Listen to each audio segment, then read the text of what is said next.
আচ্ছা, এখন এখন এই যে 800-900 গ্রাম এগুলো 1400 টাকা।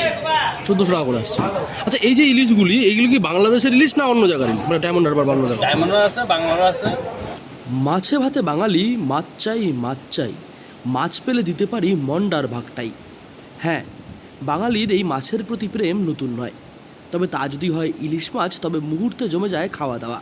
জামাই ষষ্ঠীর আগে ঢুকে পড়বে বাংলাদেশের ইলিশ। আচ্ছা, আর এমনি আমাদের এখানে 800-900 গ্রাম সাইজ 1500-1600 টাকা, 1200 টাকা, মানে যেরকম ওজন সেরকম দাম বিক্রি হয়। 1000 টাকাও বিক্রি আছে।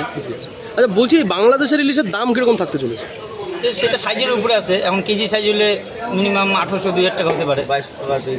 মানে কি মনে হচ্ছে যে যারা মধ্যবিত্ত ক্রেতারা যারা রয়েছেন, যারা এই দামটা সম্পর্কে অনেক বেশি চাপে থাকেন, তারা কি ইলিশ মাছটা জামাই ষষ্ঠীর বাজারে কিনতে পারবেন? হ্যাঁ, কিনতে পারবে। 500-600 গ্রাম সাইজের না বাংলাদেশে না পারলে এখানকার পাওয়া যায়। ডায়মন্ড হারবার যেটা আছে সেটা পাওয়া যায়। পায়। এমন মানুষ খুঁজে পাওয়া খুব কঠিন, যার ইলিশ মাছের নাম শুনলে জিভে জল আসে না। তবে সামনেই আসন্ন জামাই ষষ্ঠী, আর বর্তমান সময়ে ইলিশ মাছ কিন্তু মহার্ঘ হয়ে উঠেছে। কারণ জামাই ষষ্ঠীর আগের বাজারে ইলিশ মাছের যোগান পর্যাপ্ত পরিমাণে থাকলেও বাংলাদেশের পদ্মার ইলিশ খুব একটা বেশি চোখে পড়ছে না। তবে বিক্রেতারা জানাচ্ছেন, বাংলাদেশ ও ডায়মন্ড হারবার দু জায়গারই ইলিশ রয়েছে বাজারের বিভিন্ন দোকানে। আপনারা জামাই ষষ্ঠীর বাজারে কতটা কিনতে পারবেন বা কিরকম দাম থাকতে চলেছে? দাম তো মোটামুটি এখন যা রেট চলছে বাজারে, এদিকে দেখে বলবেন একটু। একদিন আগেও তো দিয়েছিলাম 1300-1400 টাকা কেজি চলছে। আচ্ছা, কি মনে হচ্ছে যে মানে মধ্যবিত্তদের জন্য এই দামটা কি অনেকটাই বেশি? কম হলে আর একটু কম হলে ভালো হয়। 1000 টাকা। আচ্ছা, বাংলাদেশের ইলিশ এবং ডায়মন্ড হারবার ইলিশের মধ্যে যে পার্থক্যটা রয়েছে, আপনারা কোনটা বেশি পছন্দ করেন ক্রেতারা? বেশি পছন্দ করি হচ্ছে বাংলাদেশের ইলিশটা। সচরাচর পাওয়া যায় না, ডায়মন্ডটাই চলে। আমার তো ওটাই খেতে হয়।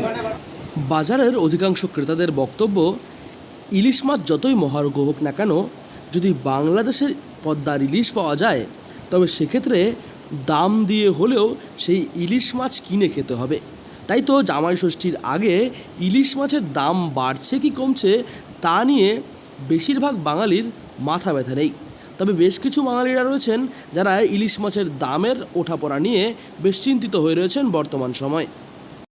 সেই অনুযায়ী জামাই ষষ্ঠীর বাজারে ইলিশ মাছ কতটা পাবেন আপনারা কিনতে, এবং কি দাম থাকতে চলেছে, কতটা এক্সপেকটেশন রয়েছে? দাম তো আমরা বলতে পারবো না, দাম তো ডিপেন্ড করবে বাজারের লোকরা। ঠিক আছে, যারা কেনার তারা কিনবে, যারা খাওয়ার তারা খাবে, অবশ্যই খাবে। আমাদের কাছে 1200 টাকা হোক 1300 টাকা হোক, সেটা আমরা কিনে খাবো, 1350 আমাদের কোনো ব্যাপার নেই। যাদের কেনার তারা খাবে। আচ্ছা, এই হচ্ছে ব্যাপার। আচ্ছা, জামাই ষষ্ঠীতে আপনারা যারা ইলিশ মাছ কিনবেন বা কিনতে পছন্দ করেন, তারা কোন ইলিশটা বেশি পছন্দ করেন, মানে বাংলাদেশেরটা না? অবশ্যই বাংলাদেশি। তবে আসন্ন জামাই ষষ্ঠীর আগে বাজারে প্রচুর পরিমাণে ইলিশ মাছের যোগান আসতে চলেছে, এটুকু নিশ্চিত। কোচবিহার থেকে সার্থক পণ্ডিতের রিপোর্ট, লোকাল 18 বাংলা।